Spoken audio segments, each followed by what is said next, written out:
What's up everyone, it's Dakota and welcome back to another Pioneer video. And the Pioneer RCQ season is right around the corner, and since we've had plenty of time since Pro Tour Murders at Karlov Manor to kind of accurately assess where some of these decks lie in the format, and a lot of the other decks that we expected to perform very well at the Pro Tour did not do so well, and their metagame usage has kind of reflected that. And along with some of the other decks that kind of went in with lower expectations, leaving a little bit higher on the pecking order than we would have previously put them in. So this video, we're going to go over my picks for the top 5 decks of the format and just kind of give my reasoning why they place where they're at and why you could pick them up and play them, and worth trying to learn them so you can get into the RCQ season fully prepared at exactly what you're going to be playing against. So, of course, before we get too deep into any of the deck lists where we talk about our lists, anything like that, if you're not already subscribed to the channel and you want to see more videos like this, you want to see other modern content, longer form videos, please consider subscribing to the channel and ring the notification bell so you know when those videos get posted in the future. And if you go into the description down below this video, I will have all the deck lists linked down there, as well as my Discord server as well. You can feel free to join over there as well. With all that said, let's go ahead and take a look at our 5th best deck for the Pioneer format. The first deck we have here is Hidden Strings Combo. I personally, honestly, I'm pretty off this. I had, played it for stream and it went like terribly. It went horribly wrong, on my end, and kind of like how things were going. But, I still think that this deck is very good. It's probably just better off in someone else's more capable hands. So, essentially, this deck is based around trying to get Lotus Field in play, preferably 2 copies of Lotus Field in play, and then start trying to cast spells, like Emergent Ultimatum, to then eventually set up this loop where you can get a Omniscience into play, and then you can go to the sideboard, get your Approach of the Second Sun, cast it twice, win the game on the spot. Thanks to getting to play it, it's going to go into your deck, Dark Petition, go get it, and then cast it for free off the Omniscience. This deck can kind of go pretty fast. Strict Proctor is like a way that you can play this and keep your lands as well with Lotus Field, so you're actually able to play the additional copies of Lotus Field rather than them having to be discard fodder to something like Pour Over the Pages, or essentially being dead cards in hand. So you're relying a little bit less on Thespian Stage to copy Lotus Field as like your second land, and of course ends up working better with something like Archdruid's Charm, because then you're able to play something like a Hidden Strings after. So you're able to Archdruid's Charm to go get another Lotus Field. It's going to get countered by the Strict Proctor, and then you're going to pay 2 mana to then Hidden Strings both of them to untap, then Pour Over the Pages, so on, do your thing. The deck is very powerful. It has quite a few lines where it can kind of go and do its thing. It's just a deck that is kind of complicated, because if you're trying to go off with like the bare minimum amount of resources, or you're kind of pushed to kind of go and try to win the game before you might actually be ready to, you're gonna have to have some very good picks on like piles and things like that. And when you have a ton of mana, piles are super easy, but like when you're kind of constricted on things that are what's going on, or whatever you're end up getting, maybe you draw Omniscience or you draw like the Leer, what have you, you have less targets in your deck, so it does get a little bit more difficult playing the deck.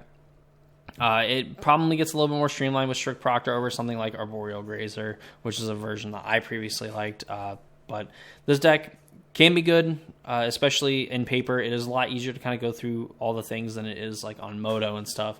But nonetheless, this is a fine choice. It's not my first pick, and it's a deck that I go from low to high on in like a whim. So right now I'm pretty low on it. It's like the 5th best deck. A little less consistent than I think some of the other decks that are ahead of it. And while it does have the speed at times, I just don't think it's good enough right now to warrant being any higher than number 5. So with that said, let's go ahead and take a look at our number 4 deck.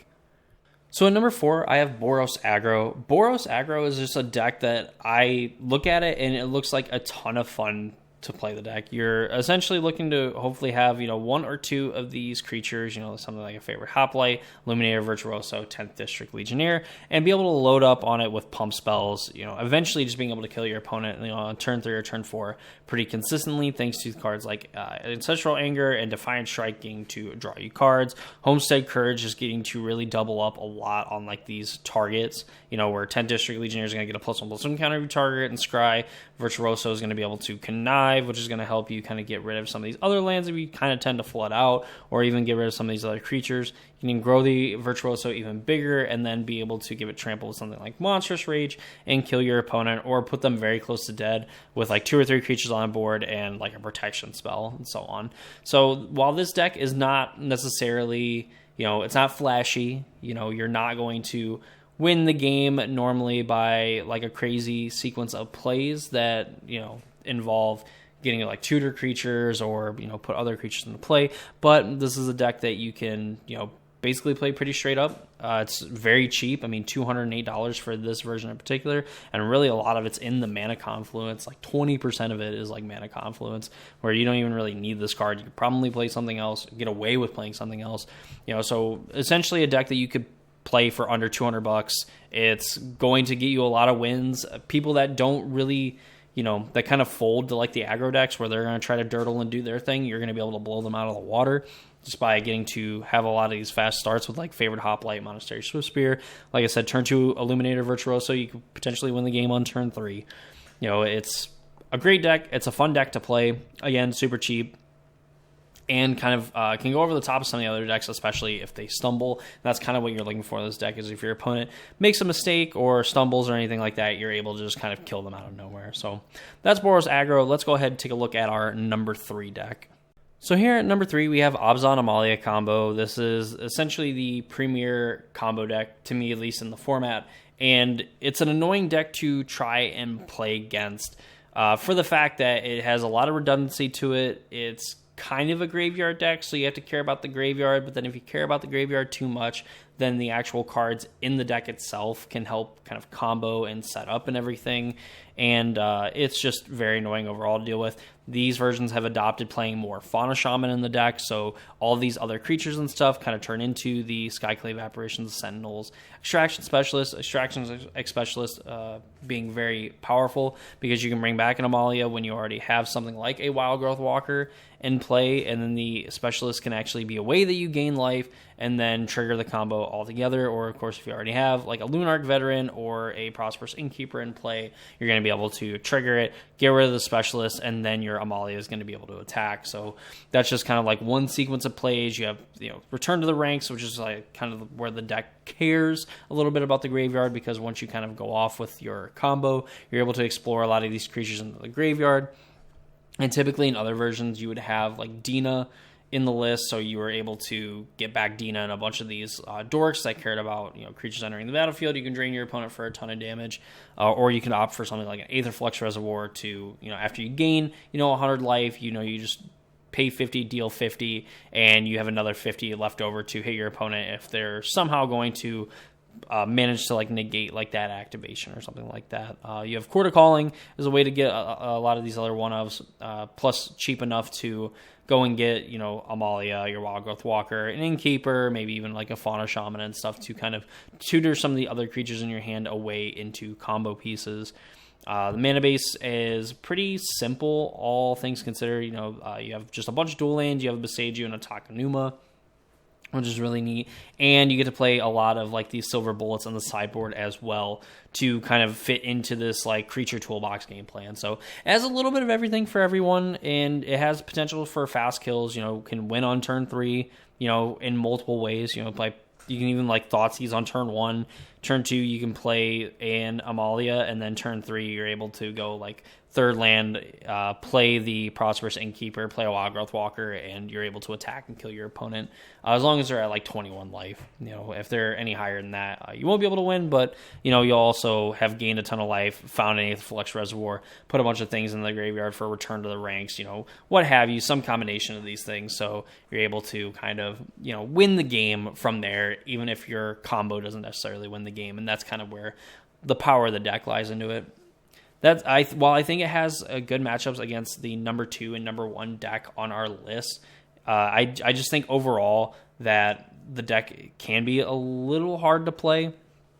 At times, you can kind of get blown out trying to go for certain things. It's prone to draws if you end up playing against something like Boros Convoke or not Boros Convoke, against the Boros Heroic decks and some of the other decks that are just able to kind of like screw you over, bounce your things, and ill-timed, tutors and things like that, and a ton of hate in the sideboard as well. Kind of like knock this deck lower down on the list, but it's kind of like, this and the 2 other decks are like the big 3 of the format. I think that this is a deck that you absolutely should consider looking at playing, and if you're not looking at playing it yourself, you absolutely have to have a game plan for it, because it is going to demand an answer. So number 3 is Abzan Amalia Combo. Let's go ahead and take a look at our number 2 deck.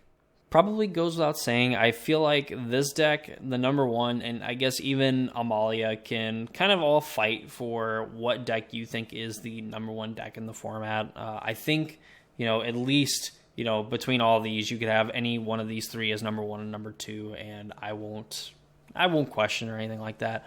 And Is It Phoenix has been this deck that, was a deck that was not really affected by the bannings and actually got better, because some of its matchups that were bad for it ended up being the big losers from, the December 4th banning, and just only made it a lot better. And of course, we saw like Smuggler's Copter get unbanned, which this deck doesn't necessarily care about. But I kind of got added to some of the other decks, and Is It Phoenix just didn't care. So you're essentially based around this card, Arclight Phoenix. You're going to try to cast 3 or more instant sorcery spells before in your main phase 1, so that at the beginning of combat, these Phoenixes will come back. You have cards like Picklock Prankster to kind of, mill over, a lot of cards and try to find other spells that you can cast to, continue to dig through your deck, while also having, the 1/3 is fine. This is a spell that you can cast later for like Ledger Shredder, we'll say, which can get Phoenixes out of your hand. Brazen Borrow is just kind of like it's just a good like aggressive creature that can like bounce something relevant, and then you can play it on a later turn, totally fine. You considers Impulses, Axe. Axe is like another way you can get like Phoenixes and things out of your hand to end up dealing with bigger threats. You have 4 Opt, 4 Sleight of Hand, playing Spell Pierce, Galvanic Iteration to, double up on your Temporal Trespasses and your Treasure Cruises, and you're playing pretty lean on 19 lands in a pretty simple mana base where you have like Otawara, you have 2 Hall of the Storm Giants if you absolutely flood out, and then of course a ton of dual lands in like Stormcarved Coast, Steam Vent, Spire Bluff Canal, and a River Glide Pathway, which pathways don't really like to show up when I try to like show them off. So you have some other cards in like the sideboard as well. They're pretty powerful. You can kind of sideboard into like this Crackling Drake plan, where if your opponent's going to bring in like Graveyard Hate, Leyline of the Voids, well, guess what? Even though they're exiling your instant sorcery spells, they're making your Treasure Cruise and your Temporal Trespasses worse. Crackling Drake does not care. It's going to draw you a card coming into play, and it's going to potentially just end up winning the game, especially if you're able to cast other spells in conjunction with it. You're able to grow it, and of course just hit your opponent while also dealing with their board. Prismari Command is good value. You have Beacon Bolt, which is a card we saw a lot in Standard with these Blue-Red Phoenix decks, and it seems like it's kind of jumped into making its way into Pioneer, and this is getting to deal damage equal to the number of sorcery cards you own, exile, and in your graveyard. So it's going to be a big removal spell, and of course you can then discard a land. By discarding a card while paying the cost of Beacon Bolt to end up dealing with that or dealing with like another threat. Of course, that's going to end up growing Crackling Drakes and things like that. And it's going to be a good time. It's a decent removal spell for 3 mana, and it's essentially going to be a hard removal spell. So that's going to be kind of nice. Ashiok for the other graveyard decks and kind of like the Amalia matchups and things like that we talked about. Anger the God, same thing. Pretty good in the mirror when you haven't gotten things back, but then also good against like Amalia. Young Pyromancer is like a way to get additional value and so on. This deck is not bad. This deck, I would argue, is very good, and that's not really a controversial take. But I think it's a little bit worse than the number 1 deck that I have, and that's not to say that Is It Phoenix doesn't have like its draws where it just goes absolutely nuclear and just completely just blows your opponent out of the water before they even really have a chance to do anything. So definitely, if you want to kind of have like this more streamlined kind of game plan where like you're caring about what your opponent does, but at the same time, you're just more of like answering their questions, and then you're asking them a ton of questions all at once by getting back hopefully multiple Arc-like Phoenixes, getting some pretty big Ledger Shredders in there as well. So that is the Is It Phoenix deck. That is the number 2 deck that I have for the Pioneer format. Let's go ahead and take a look at number 1, which will probably be a surprise to about nobody at this point. Of course, our number 1 deck had to be Rakdos Vampires. Essentially, where the Rakdos mid-range deck failed, Rakdos Vampires took its place and then has taken the deck to absolutely new heights. So while people thought Sorin Imperious Bloodlord and Vein Ripper was just kind of like a kind of meme combo, we'd seen like Duskmantle Champion or something like that be like the card that people playing Sorin Imperious Bloodlord wanted to put into play so they could draw a ton of cards, or of course like Maverick Galta so they can make like a giant token on like turn 2 or turn 3 or whatever, and Sorin just kind of like went back into the shadows and has now re-emerged as a crucial player in making these Rakdos decks very powerful. So of course Vein Ripper in itself is kind of like a hard creature to deal with because you can deal with it in like Rakdos Vampires in a way because you are playing some of these other smaller creatures, but something like an Is It Phoenix is going to have a little bit harder of a time because they're going to have to sacrifice their Ledger Shredders, they're going to have to sacrifice their Phoenixes and things like that. Not like those cards are hard to replace or get back, but it's just very annoying because then they're also, if you don't have that answer, Vein Ripper is stopping you from attacking and also being able to get aggressive with like your other creatures, which means that they're going to get in damage, they're going to get value while you just kind of sit back and figure out how the heck you're going to deal with a Vein Ripper. Shield has always been very powerful. Preacher of the Schism has been a card that I think has overperformed. People like have been playing it in Standard, and it's been good in Standard, and they found out that's a pretty good Pioneer card as well. Of course, we know Bloodscythe Harvester has been great in just about every iteration of Rakdos anything, so only makes sense that it gets included here. I don't know if it wasn't a vampire, if it would see play in like Rakdos Vampires, but it might even just see play based off of the body of work it's kind of put in. Dusk Legion Zealot is essentially a way that you're going to be able to kind of cycle through your deck, draw cards, gives you a little bit of something to like sacrifice if you try to target opposing Vein Rippers. Of course, something that Sorin can kind of pump up or sacrifice to end up dealing some damage that way. Good mid-range cards in Fable the Mirror Breaker, Thoughtseize, Duress, Fatal Push, Bitter Triumph, what have you. Straightforward mana base, getting to play like Mutavault to again like be able to throw a vampire at your opponent with Sorin or put counters on your Mutavault to make it a little bit better. Also, in a pinch, you could just activate and then target a Vein Ripper with something like a Bitter Triumph, and then you can sacrifice this to the ward of Vein Ripper. Of course, you're going to end up losing some life, but a small price to pay to get a Vein Ripper off the board, and it's very annoying. And it has some decent sideboard options as well, with Leolana the Void, getting to play Ashiok, getting to play Damping Spheres, Blot Outs, so on. So this deck just does things. It's a very powerful deck.